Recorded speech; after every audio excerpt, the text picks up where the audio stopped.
نبی کریم صلی اللہ علیہ وسلم نے ارشاد فرمایا، تم میں سے کسی شخص کے لیے یہ بہتر ہے کہ اس کے سر میں لوہے کی کیل ٹھوک دی جائے بجائے اس کے کہ وہ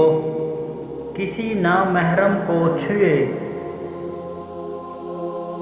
حضرت ابو ہریرہ رضی اللہ عنہ سے روایت ہے، رسول اللہ صلی اللہ علیہ وسلم نے نماز عصر کے بعد سورج غروب ہونے تک نماز پڑھنے سے منع فرمایا اور صبح کے بعد سورج طلوع ہونے تک نماز سے منع فرمایا۔ رسول اللہ صلی اللہ علیہ وسلم نے فرمایا، سب سے افضل اعمال یا عمل وقت پر نماز پڑھنا اور والدین سے حسن سلوک کرنا ہے۔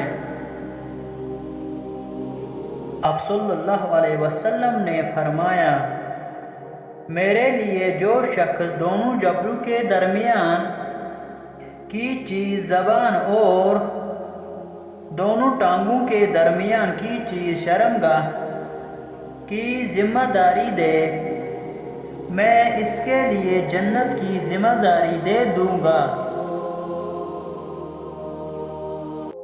رسول اللہ صلی اللہ علیہ وسلم نے فرمایا،